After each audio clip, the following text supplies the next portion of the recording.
Di video kali ini saya akan sharing bagaimana jika kita tidak mampu bayar pinjaman online mengatasi sebar data. Jadi tidak akan ada sebar data untuk kalian walaupun kalian tidak mampu bayar di aplikasi pinjaman online. Simak video ini sampai habis. Halo, assalamualaikum warahmatullahi wabarakatuh. Kembali lagi bersama saya di sini. Di video kali ini saya akan membahas bagaimana cara mengatasi sebar data pinjol. Jadi walaupun kita gagal bayar, tidak akan ada sebar data. Oke, sebelum saya bahas lebih lanjut topiknya, yang baru bergabung di channel ini, bantu channel ini berkembang dengan cara klik tombol subscribe yang ada di bawah dan juga bunyikan notifikasi loncengnya supaya saat upload video terbaru kalian mendapatkan pemberitanya. Oke, kita lanjut membahas topiknya, teman-teman. Di sini pinjaman online memang banyak sekali dibutuhkan oleh para masyarakat menengah, mungkin karena banyak juga pengguna pinjaman online yang membutuhkan uang, tapi kadang memang ada juga yang tak mampu bayar. Nah, di sini jika kita tak mampu bayar, biasanya itu akan ada DC ataupun debt collector menagih hutang, dan biasanya akan sebar data yang namanya misalkan pencemaran nama baik ataupun misalkan telepon ke kontak darurat lah, ke telepon ke nomor-nomor yang ada di handphone, karena memang akses pinjaman online itu biasanya mencakup yang ada di handphone, termasuk dengan nomor-nomor yang ada di handphone kita seperti itu. Nah, di sini ada tips cara mengatasinya, teman-teman. Untuk mengatasi sebar data ini, misalkan kalian tidak mampu bayar, biasanya pinjol ini akan nelpon ke telepon kontak darurat yang ada di handphone kita, ataupun telepon misalkan yang ada nomornya, ada yang penting ya, nomor penting yang ada di handphone kita, itu akan dilakukan oleh pinjaman online ini, teman-teman. Nah, cara mengatasinya, pertama, jika kalian ingin mengajukan pinjaman online, pastikan itu kalian harus menyeting handphone kalian terlebih dahulu, teman-teman ya. Jadi untuk menyeting ini, yang paling penting ini adalah pertama, kontak yang ada di handphone kita, ataupun bisa juga foto-foto yang ada di galeri. Nah, untuk pertama kita melakukan pengajuan misalkan di salah satu pinjaman online, kalian setting dulu handphone ataupun nomor kontak yang ada di handphone kalian.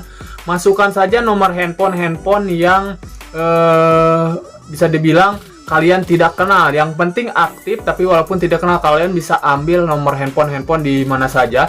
Masukkan saja di situ, kasih nama.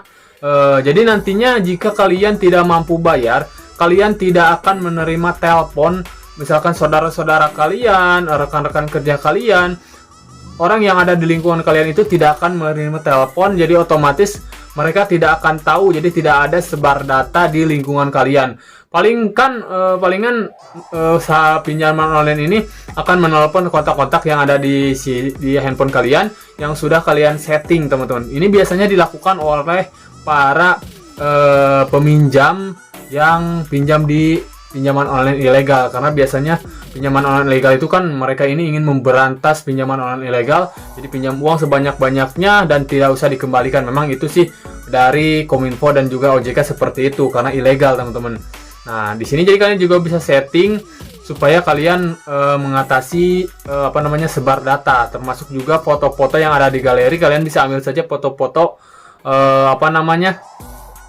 foto-foto yang orang lain yang tidak kenal, kalian masukkan. Nah, di situ kalian bisa coba lakukan, teman-teman. Jadi ini untuk mengatasi sebar data.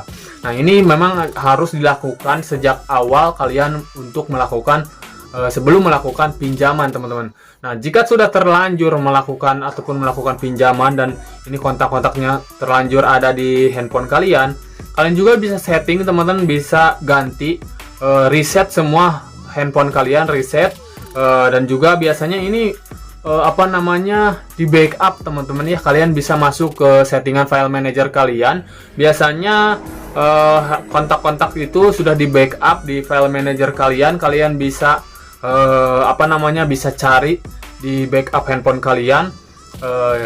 Akan di backup oleh aplikasinya sendiri. Nanti kalian bisa hapus, setting ulang, dan coba paling kontak darurat saja yang akan ditelepon, teman-teman.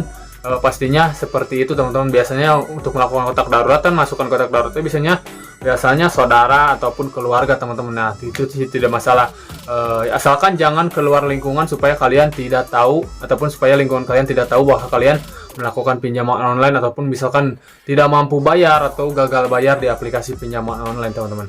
Nah itu sih informasinya teman-teman, mudah-mudahan bermanfaat ya.